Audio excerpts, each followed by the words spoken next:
and welcome to Dead Creepy Podcast, brought to you from South Wales, UK.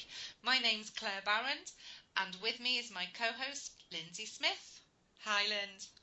Hello. I should have said you're my sister. I have to say that in every one, just in case anyone doesn't know that. Yeah. Everybody should know that by now. Yeah. How are you, anyway? I'm okay. How are you? I'm good, actually. I've not seen you today. No. I've not been for one of our walks today, but we have been back to the woods, haven't we? We have, yes. Last week we went back out there, didn't we? Yeah. So we promised that we would update our listeners on our creepy woods, gruesome findings in the woods, creepy... almost viral. Almost viral video of finding the sheep carcasses and the mystery of all those dead sheep that we found and filmed. It really did spark off a lot of discussions and one or two mini parapaddies that don't warrant being our main parapaddy. But yeah, a few disputes really about what this was that was causing the sheep to die, or what was killing them and piling them up in one particular area. So we obviously we've done a bit more research and we've gone back, and so one of the things we can report is that we had somebody helping us who was an expert in big cats. We did. Yeah, big cat sightings within the UK in particular. And we sent him some samples, really, some measurements and a lot of very close-up photographs, which was actually not a very pleasant task. No. Because it wasn't quite so breezy the day we went back. It was warm, and there were flies and it was smelly and it was horrible. It really did stink, because in the first video we say it's really weird, there's no smell. Yeah. This time there really was a smell. It was horrible. Yeah, and I had to get right in there with my boots on, and you know it was horrible. It was not pleasant, especially as we're both vegetarians. So it wasn't like we got any pleasure out of it. Not that if you did eat meat you'd get pleasure out of it either, really, because it wasn't exactly appetizing. No, it wasn't your Mexican grill, was it, really? No, it really wasn't a Mexican grill. Nor was it a 5-hour slow cooker lamb Jamie Oliver recipe. It was not nice. But we did say that we would never mislead anybody into thinking or saying anything was paranormal if it wasn't, and we are debunkers. So this is quite disappointing news, but you know, this is what being in the paranormal is all about, is finding out the truth. And the experts' verdict on the theory of big cats, which is what we actually did think it was, it's not.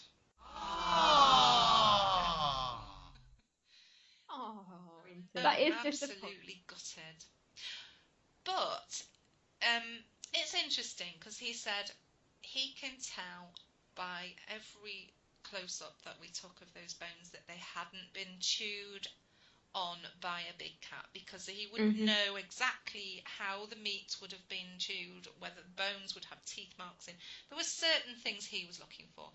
He's had 30 years in the industry, and he's a very experienced guy, and it would be actually very nice if he'd come on the show and talk to us about what he does. Our non-big cat. Our non-big cat sighting. But it's now intrigued me as to what is a big cat sighting and what he has found. I'm really intrigued, so we'll perhaps try and get him on the show. But yeah, his thoughts are that this was a human. Well, how would you word that? It's human interference, isn't it? This isn't. There's no phenomena around these sheep. They've been basically dumped there. The ear tags also there was no ear tags, and all sheep in the UK have to have an ear tag Yeah. So they can be identified and traced back to the original farms, and they'd all been, there weren't any, so that indicates they'd been removed. However, it's not all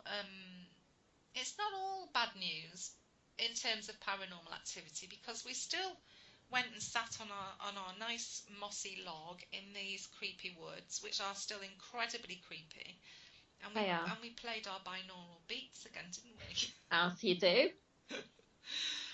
So we sat there and we put on the binaural beats, because if anybody was listening last week, they will remember that when we put those tones on, everything changed around us in the atmosphere, and it happened again, didn't it? It did. It was very strange. It was a really warm day, different weather again to the first time. Our phones we both have Apple iPhones, and they were fully charged. Another plug for Apple. Well, yeah, it wasn't meant to be a plug. If you're familiar with the product, you'll know sort of how long a battery would last, and they were 100% charged before we left, and we did use it to take some photographs and video, but yeah, I was probably about 80% when we started on the battery before we started playing the binaural beats. And as soon as we started playing them, it started raining right above us. It did. We couldn't feel it I couldn't feel it straight away on my skin, because the trees it's that dense. Yeah, it's quite sheltered. So it was loud. We could hear rain, and we were questioning for a minute or two. Surely that's not rain. Yeah. Well, it is the UK. It is the UK. And we were sort of in a remote place, but it was like this cloud was right over us and nowhere else. Yeah. And then our batteries both died on our phones instantly. Yeah, both at the same time, yeah. Leaving us sat there thinking, well, if something happens now, we've got absolutely no way of phoning anybody or any way of contacting anybody for help. Because it's the sort of place that, touch wood, if you should accidentally twist an ankle, you'd need to be airlifted. They wouldn't get an ambulance there. Yeah, you would. It's rough terrain. Yeah. So we had to leave, really, for safety reasons. So there we go. We made it rain. We made it rain, and something drained our batteries. And also, I have got some photographs of some very interesting stick placement. We were asked by the Bigfoot groups to look for any sticks or stones that were placed, sticks particularly, placed upright against trees, and we found a lot. So I took some photographs. They're quite hard to make out, because those woods are not really maintained by what do you call people that cut trees and stuff, tree surgeons? Tree surgeons, yeah. Yeah, so I wouldn't imagine it's quite unsafe to go there on a windy day, because you'd probably get a great big boulder crashing down onto your head. Yeah, could happen. It could happen. So it looks a little bit, it's difficult. But I have taken the photographs, and we'll pop them up on our site. Yeah. But we promised you an update, and that is it. That's the update. So, disappointing as it is. I haven't been back with my Tibetan bowl, but that's next on the agenda. Tibetan bowl is a must, definitely. Yeah, to get that tone. Okay. Well, watch this space, guys. We'll update you again if anything else happens. Yep. So I think that could lead us into something else that we were going to update people in, and this is going to bring us to this week's Para News.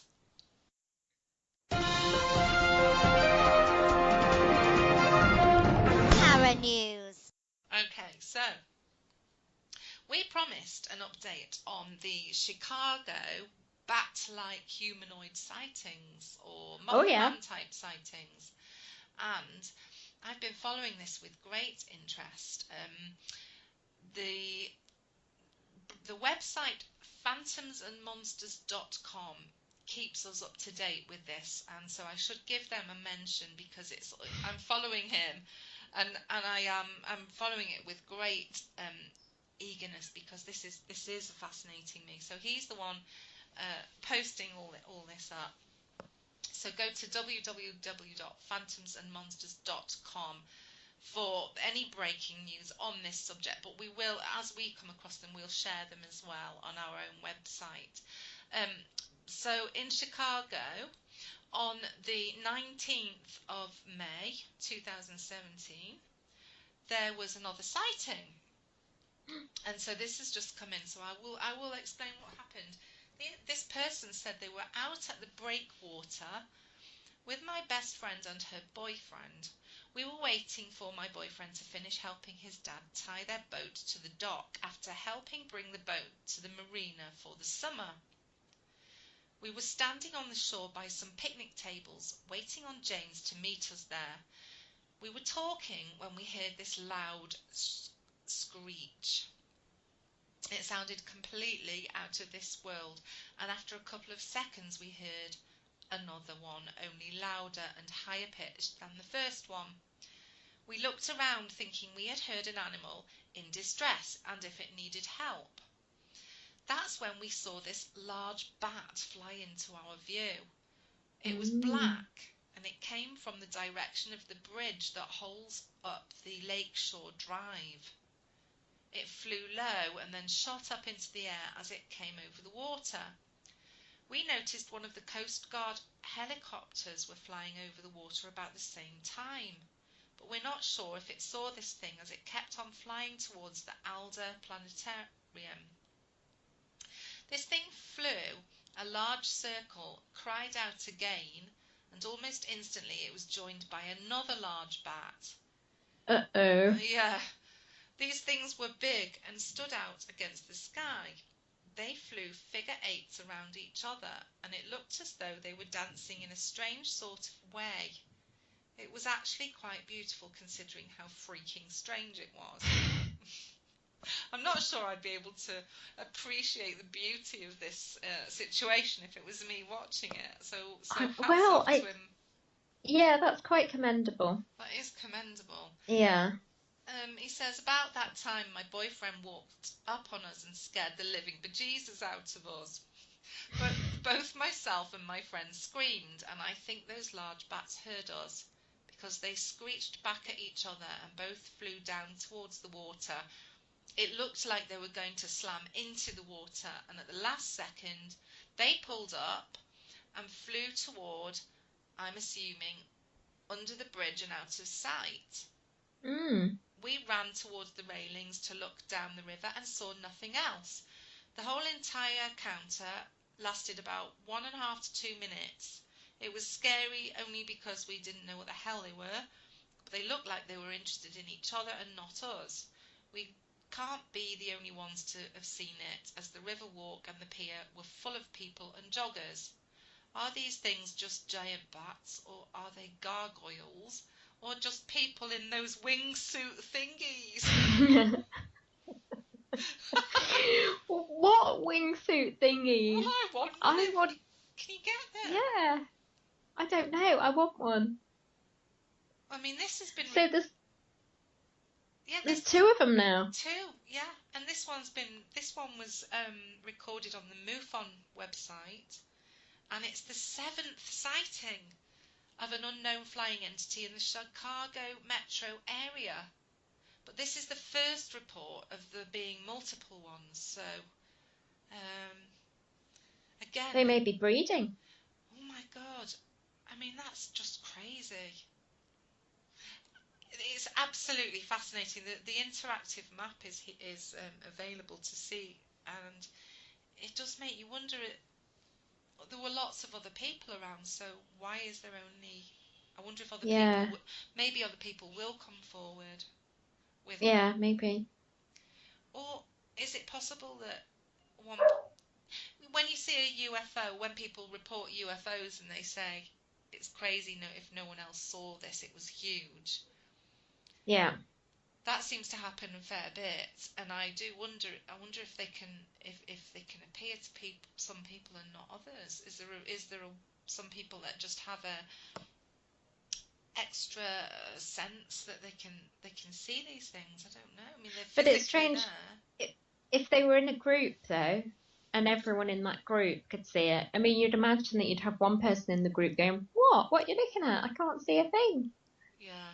So it's not a clairvoyancy type thing, is it? No, it's definitely not. It's not. It's not. It's like a physical thing that they're looking at. So I mean, they're even saying, well, are they giant bats or? I mean, gargoyles aren't an actual thing. They're ornamental, aren't they, on the side of I thought buildings? so. Well, I Yeah. thought they were. So they've described them as are they flying gargoyles or just people in those wingsuit thingies? I want a wingsuit thingy. You can't get wingsuit thingies, surely. Everyone would be in them. You imagine if you had a wingsuit thingy, how much effort it would save you walking down to school or to pick the kids up. You could just fly there instead. The skies would be alive with wingsuit people. They would. I mean, where we live in South Wales, we have the Blorenge, and people jump off the Blorenge, don't they? But they do In have. a wingsuit. They don't have wingsuits. They have gliders. They're hand gliders. Yeah, maybe that's what they meant, gliders. So if you had a black hand glider, they can do figure eights. Yeah, but what about the screech noise? Well, yeah, yeah, that's interesting, and that seems to be something that is across the board of all the sightings. They have this. Somebody else described it as railway brakes screeching on a train or something on a track. Yeah. Like a horrible, high-pitched nails on a chalkboard sound, I would imagine. That's what I'm imagining. And bats do make that noise, well, they make it at a frequency that only they can hear, but in documentaries you can pick it up, can't you? Yeah. So it is a little bit. It does tie in. Yeah. But Owlman, Mothman, Batman, very similar, big winged creatures. But you're looking at things for them to be seen from that height. You're looking at them being 5-6 foot each at least. Yeah, it sounds human sized, doesn't it, really? Yeah, it does. Well, that I'm just gonna keep following this with interest. I find it fascinating. I really do. So yeah, we're going to discuss this week something else that's fascinating that I didn't actually realise was an actual thing. I didn't realise was an actual phenomenon. But something happened to me earlier this week that is very strange. I'll explain what happened, and then I'll go on to what it actually is. I was making lunches for my children's school lunch boxes, and I'm not always that organised, and I know I should make them the night before, but I didn't.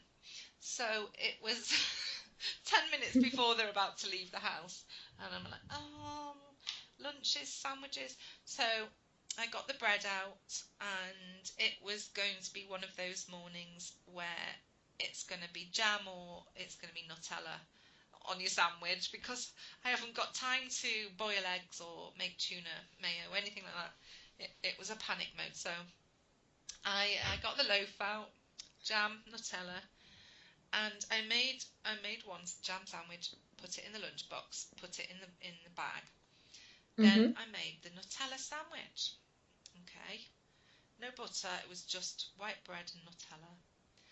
And I cut it into 4, and I was stood in front of me. I was stood at the counter with a wooden breadboard and the knife, and I had the sandwich box next to me, and I cut it into 4 triangles across diagonally, started to put the pieces into the lunchbox, and counted 1, 2, 3. 4th one was gone. Oh. Now, I didn't move.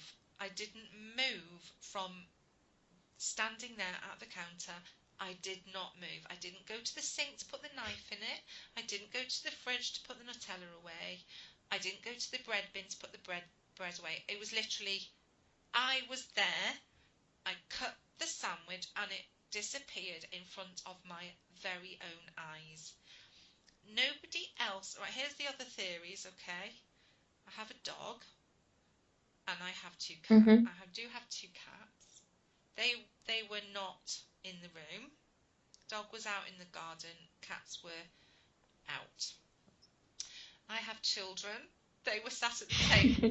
They were sat at the table eating cereal. Okay. Yeah.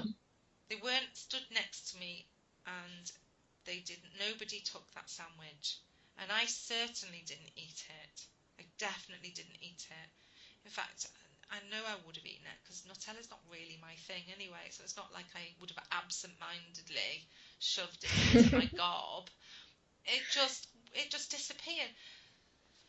So I kind of went on about it. I actually took a photograph of the sandwich and put it up on Facebook and said, "This is crazy. It's been driving me insane. Where the hell is this sandwich gone? It wasn't dropped. Mm-hmm. It wasn't dropped on the floor. I even checked inside my dressing gown pocket. I still had my dressing gown on my pocket. I checked my pockets, thinking, am I going mad here? There was no trace of this sandwich, and it hasn't turned up. Anyway, it appears this is an actual thing called Nutella stealing phenomena.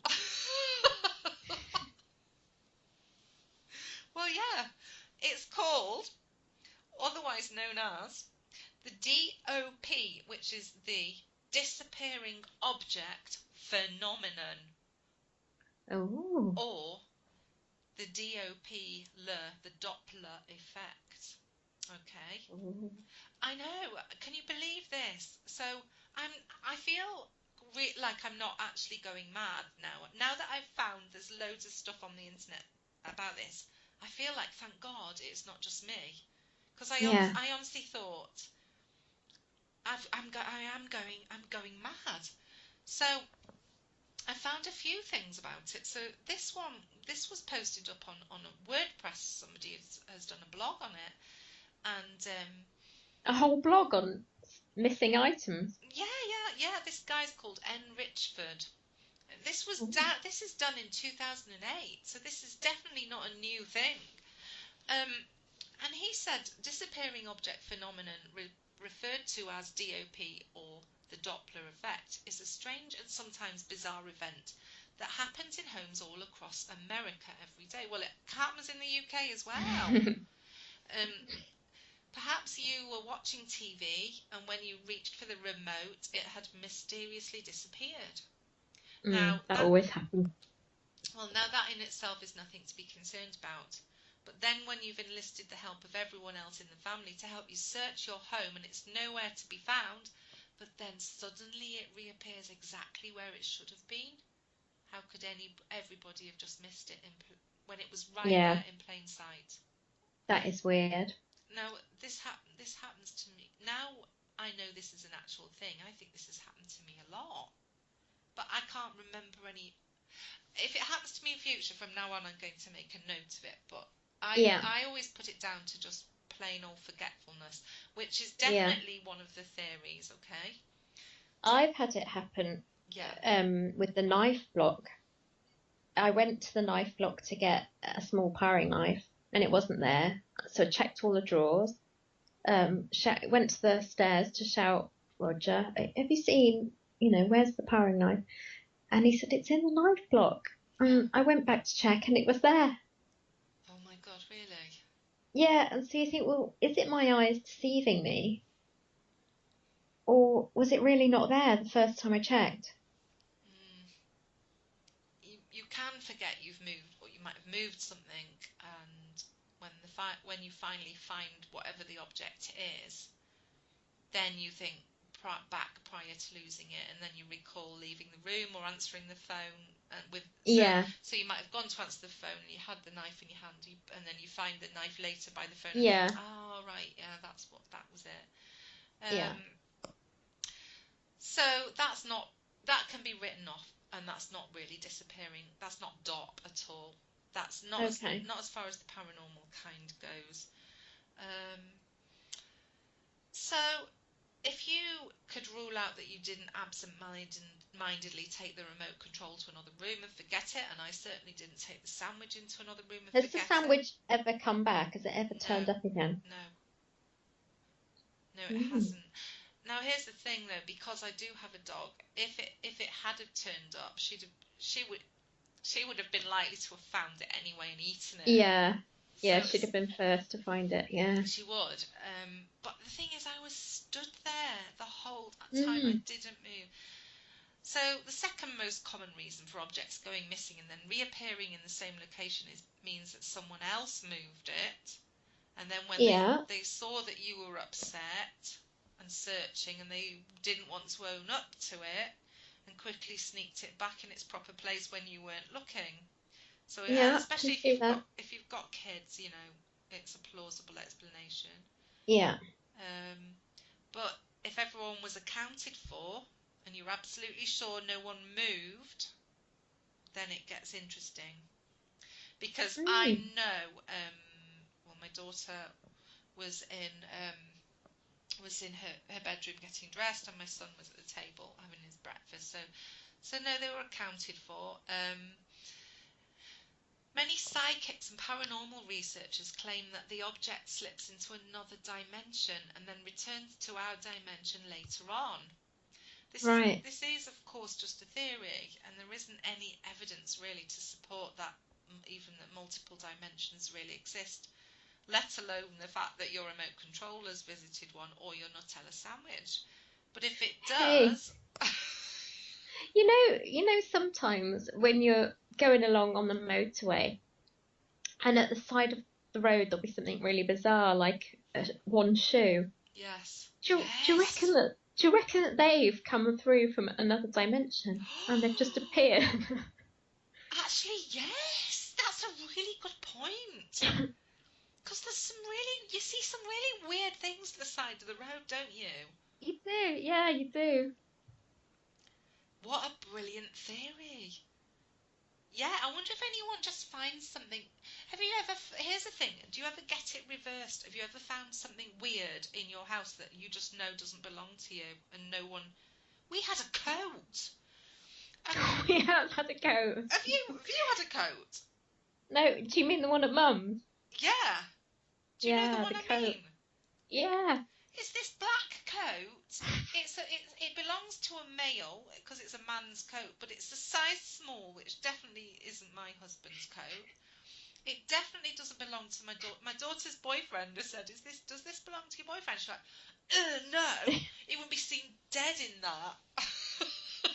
So I could write him off. It doesn't belong to anybody. So how the heck did someone's coat... Okay, granted, there's 6 of us living in our house.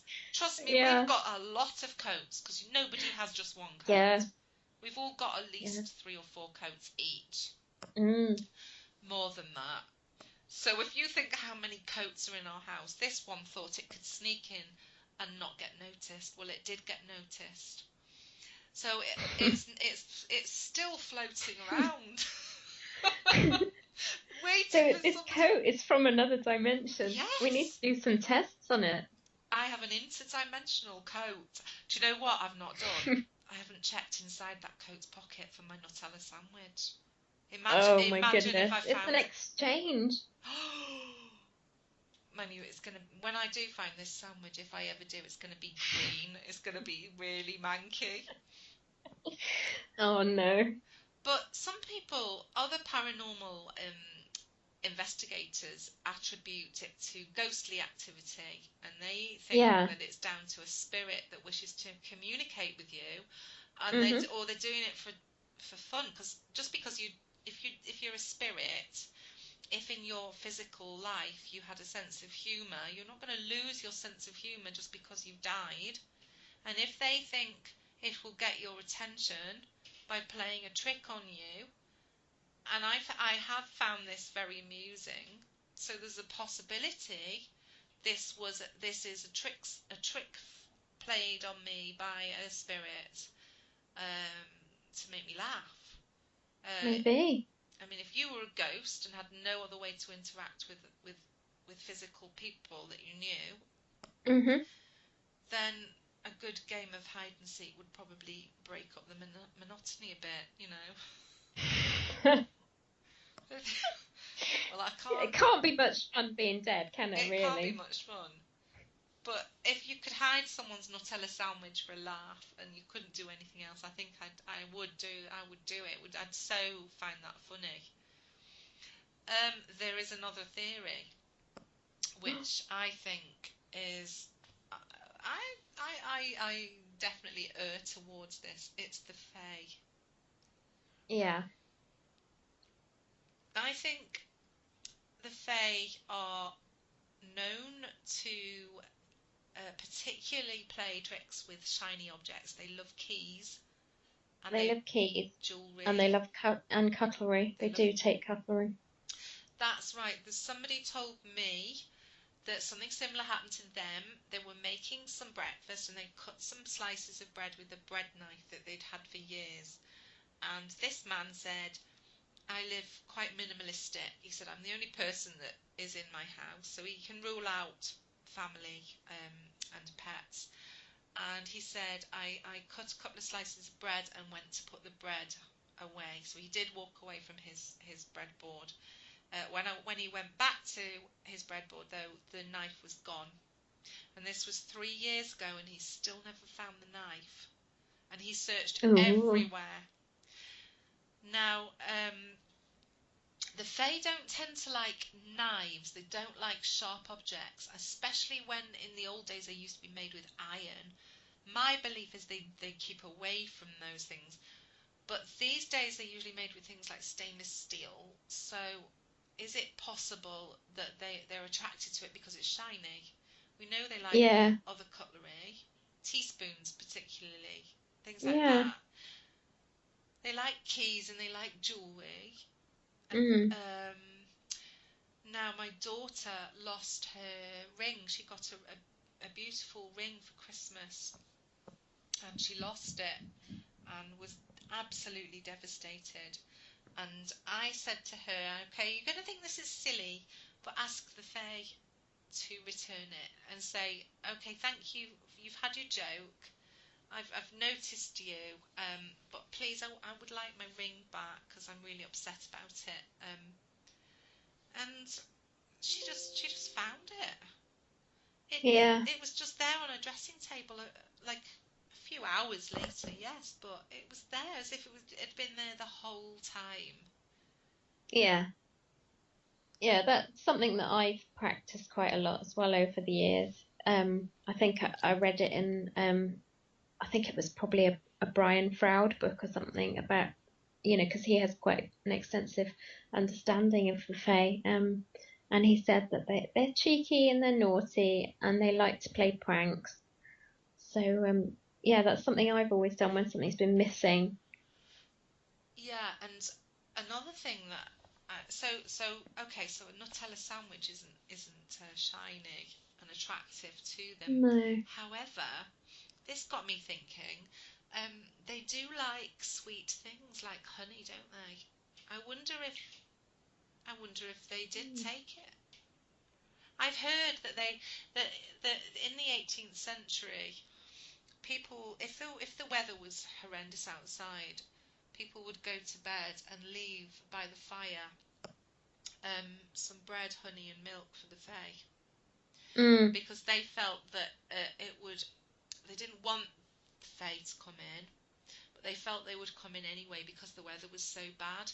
So they felt that if they left them something, it would appease them and keep them happy and keep them pleasant, and it would stop the Fae from playing nasty pranks on them. Yeah. Well, maybe you need to be making a few more Nutella sandwiches to leave around. Maybe. I just don't know. I I absolutely find it a really fascinating subject. This person called Chaz Covington commented on this blog actually this year in March, and they said, whilst intoxicated one night, I had removed a ton of belongings from the house in order to leave. The next day I returned and brought everything back into the house. Don't know what that was. So they obviously had a Barney or something, did they? Anyway, the one thing that was missing that could not be located was the TV remote. My wife, roommate, and myself all turned the living room and house upside down looking for it, all to no avail. High, low, and on top of the cabinets, under the couches, nothing. Fast forward about 1 month to today. My wife, so they're obviously still together then after this Barney, is sitting on the couch watching TV whilst I had to run to the corner shop. Her show suddenly skips back 5 minutes like a button on the remote's been pressed. She swings her legs down to search for what may have caused it and sees the lost remote sitting on the floor at her feet. Oh my God. I know. I've had things go missing before and return a short time later, but never for this length of time. And this was a first for her, and as someone who does not believe in the paranormal, it has freaked her out. Oh, wow. I mean, it's funny, but it's also... I think freaky. It's freaky, isn't it? It is, yeah. It's dead creepy. It's dead creepy. Now, please, if you've experienced this, please will you write into us? You know, send us a private message on Facebook and let us know. Has this ever happened to you? Have you ever had an object disappear to never be found again, or reappear in the exact same place that you lost it, as if it'd been there the whole time? Or have you had something just suddenly appear in your house that nobody claims, like my strange jacket? Please let us know, and we'll read it. We'll tell your story on the next episode of Dead Creepy, because I just find this dead creepy. I'll tell you what, shall we go to our resident skeptic, Daryl Whitebottom, and ask him what he thinks? Yeah, he's bound to have some insights. Right, let's go to Skeptic's View. Skeptic's View.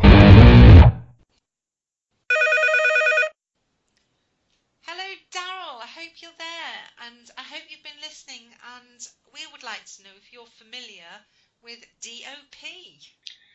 Well, I grabbed some dope in me dad's shed, didn't I?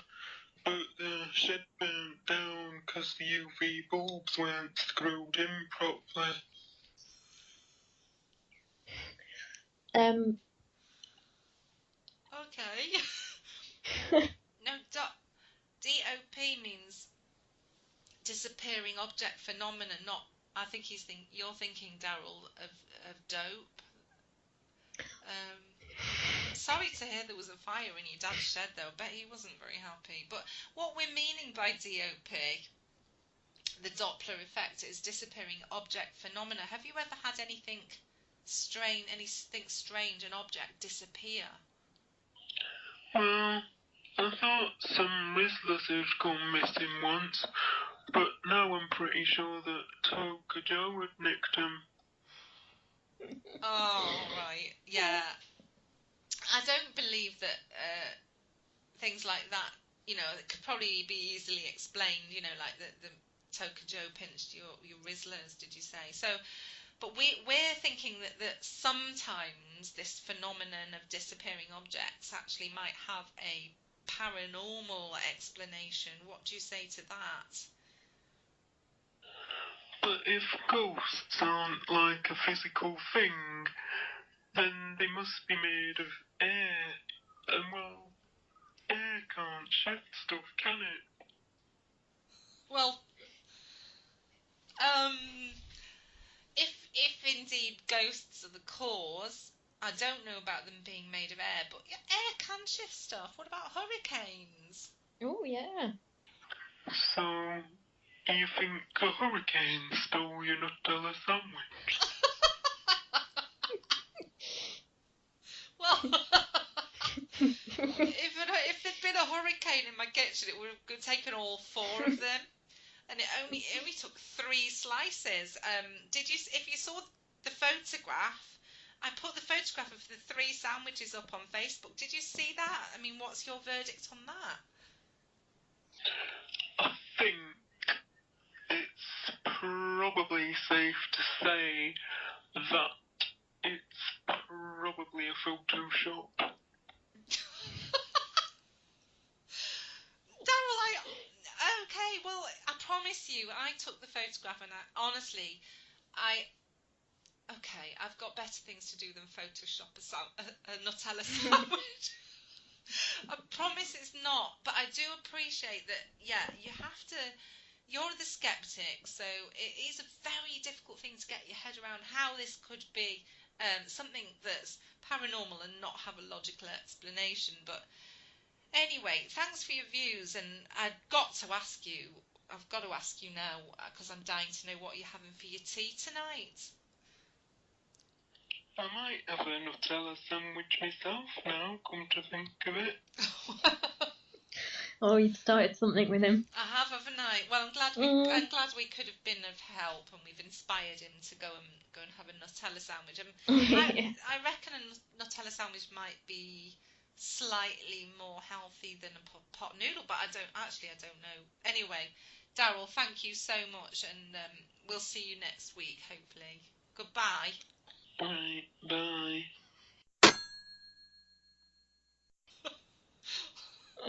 Bye, Daryl. Bye, Daryl. Oh, I really like that. I'm starting to really value Daryl's opinion. Yeah. You know, he's a nice guy, isn't he? Yeah. He's a nice guy, and he means well. Skeptics' view. We want to keep things balanced on the show. And it's always good to get skeptics' opinion, and he does say he's got a degree in parapsychology. Well, he must be good then. Well, let's move on to this week's Parapaddy. Who's having a Parapaddy this week? Okay, so Parapaddy this week. We've got a good one. This week is all about Arse-Gate. I kid you not. It's all about Arse-Gate. It's all kicked off, hasn't it, Linz? It has. It's all kicked off big style. Okay, so a paranormal group were investigating. Now, the location, it's probably best I don't give the location away. I don't want to be a spoil sport, but the intention is not to upset anybody here. No, we don't want to upset anyone. We don't want to upset anyone, but this was taken, actually, maybe I should. Shall I say where it was? Will it hurt? As long as I don't say which group it is, does it matter? Or whose bum it is. I won't say whose bum it is. It is an arse. This was taken at Newsham Park, this photograph. And they posted it up on Twitter, and they said, this is the weirdest pit we've ever seen. And we can totally vouch for its authenticity. And there's if you look closely at this corridor, there's a manifestation on the left. And, so I'm looking at this picture, and okay. So at first glance, on a mobile device, you could see like a strange warped kind of face. It's a nun. It looks like a nun. Right in the bottom left hand corner of the it looks like a nun, doesn't it? But it doesn't though. It doesn't look like a nun. It looks like a bum. When you first look at it, think, oh yeah, it looks like a nun's face. Okay. But when you get this up on your big screen and blow it up, it becomes quite clear and obvious it's someone's arse. This is something. Yeah. It is an arse.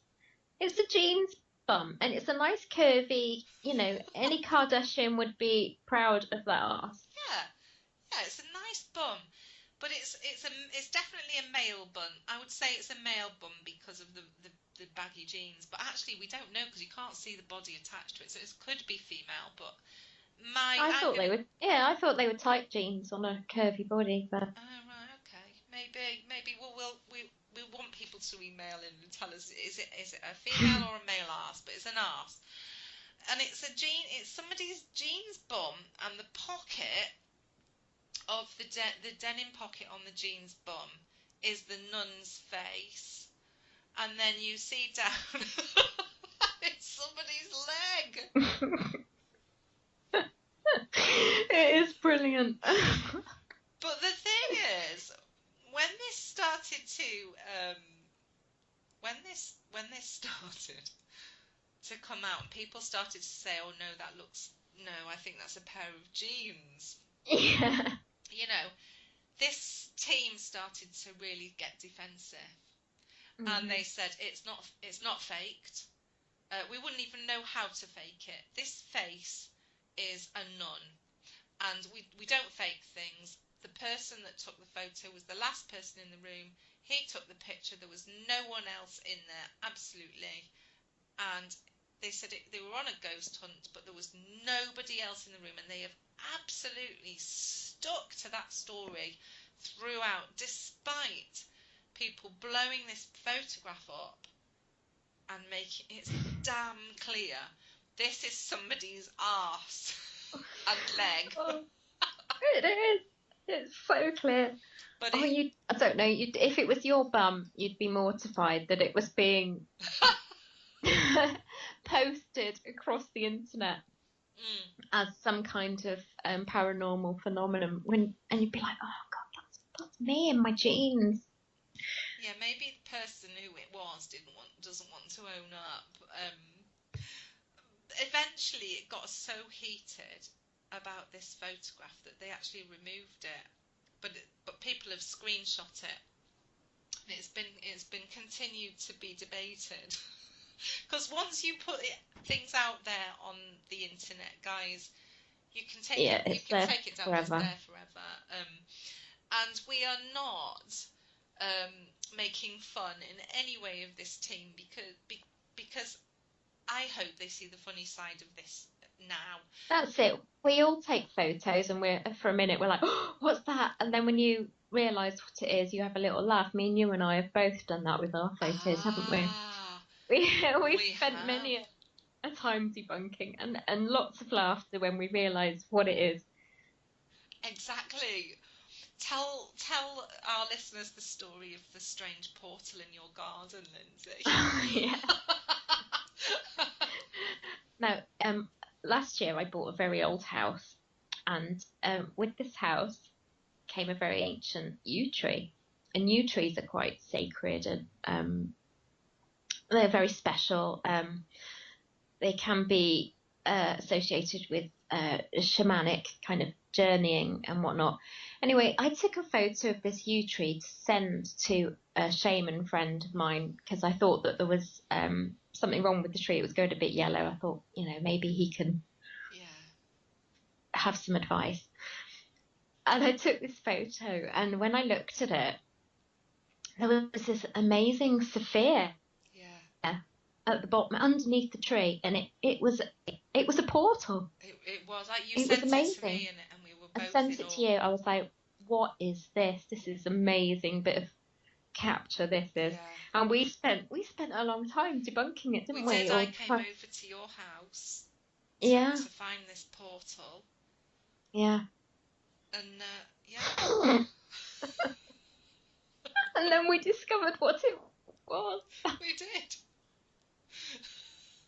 So basically, you'd taken the photograph of the yew tree through your window, hadn't you, in your upstairs window?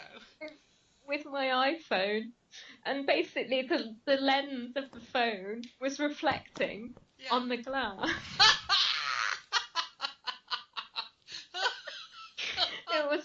brilliant. Oh, but really disappointing. I've still got it. I love that picture. Let's put that picture and I'm up. still occasionally I'll send it out.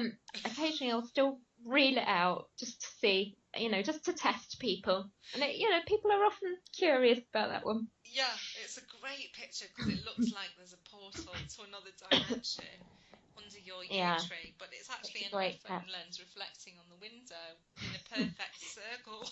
Yeah, there's another one. Another photo was when we went up to the Neolithical cairns up on the mountain, and you were checking through your photos, and you reeled one off to me and said, "Oh my God, what the hell is this?" Because it was a black. It looked like a crow, didn't it? A black crow. It was like a blur going past the screen. I was like, oh, what is this we've captured? And I was wetting myself because I remembered the moment. It was when your I can't even speak. It was when your cap flew off. It was. Yeah, my hat flew off in the wind and it was blurred past. So I must have been taking photographs at the time. But I so easily could have put that up on and said, "Oh my God, we've captured this awful black demonic blur on a Neolithic cairn on It the was mountain." just your baseball It was cap. just my baseball cap, yeah.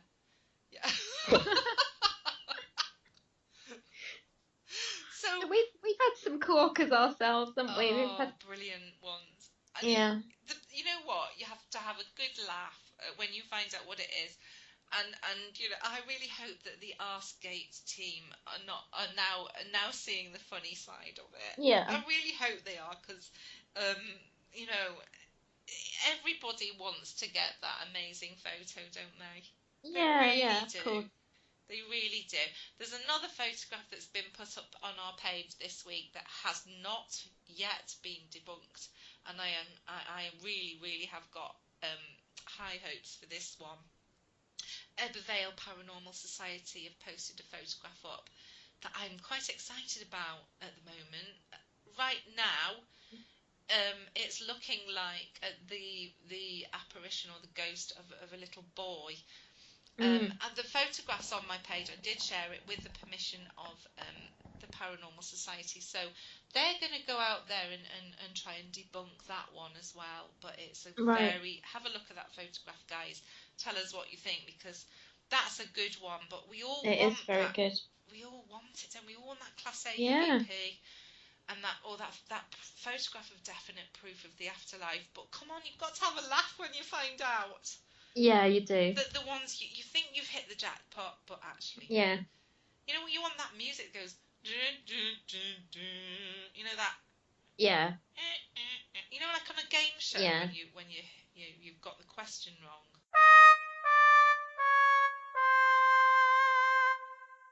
Yeah, or that crowd going, oh. Yeah. That disappointment. That's what you need. You know? Yeah. And then you just live and learn and move on. And but just look in future, guys. Look out for arses in your photographs, because then they can manifest as nuns.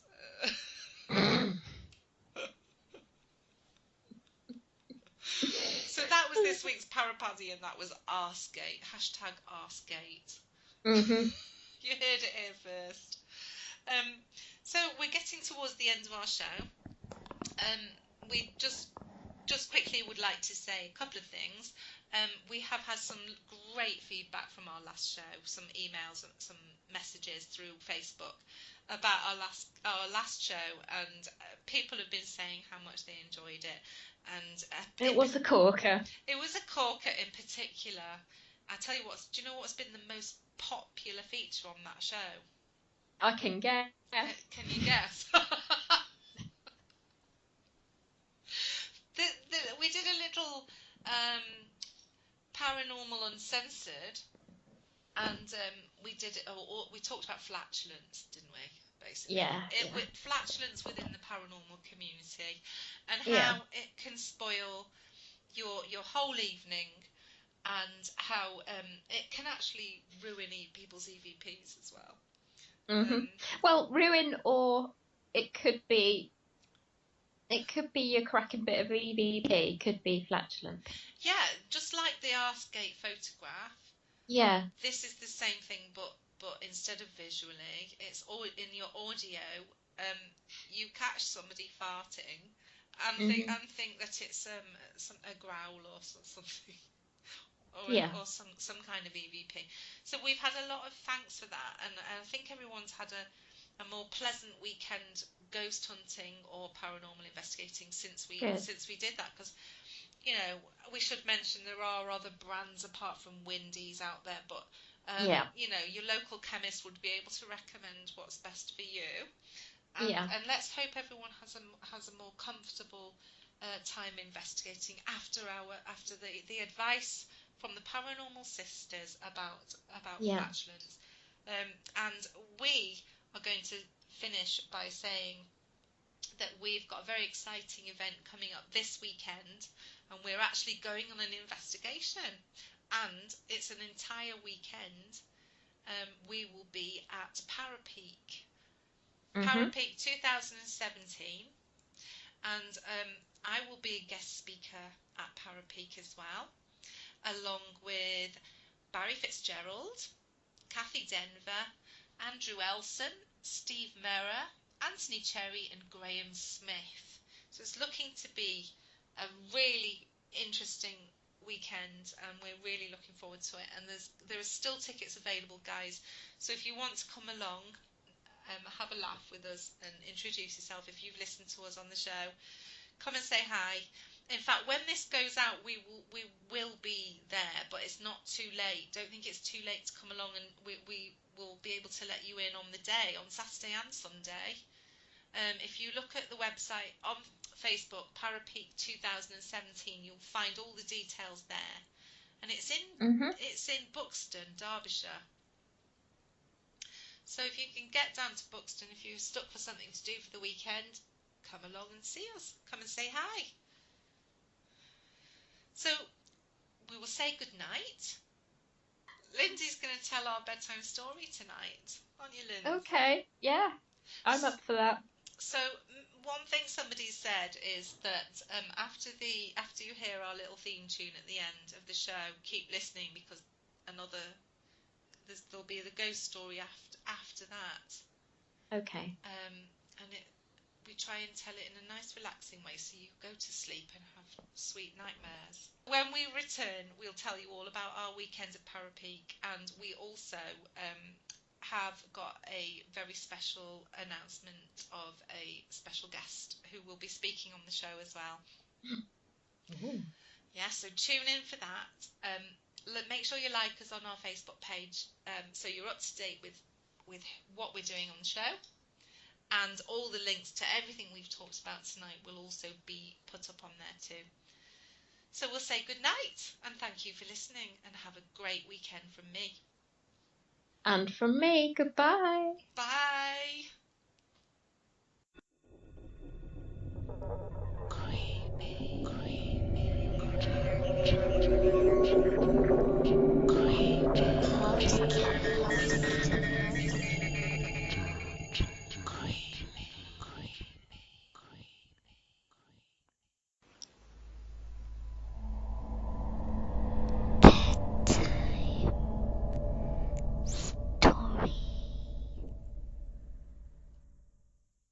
When I was 18, I started babysitting my aunt's youngest 3 kids.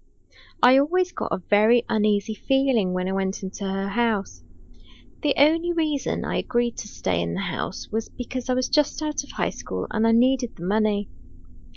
You need to know that her house is a bi-level. When entering her house, you have to go either upstairs to the right or downstairs to the left. Almost right away, weird things started to happen. At first, it was just small things like thumping on the walls, things going missing, and so on. But then things started getting more and more scary.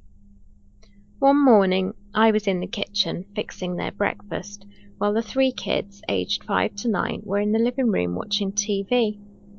From where I was standing, I could see all 3 of them sitting on the couch.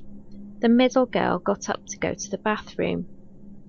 Halfway down the hall, she turned around and ran right back to me and started crying.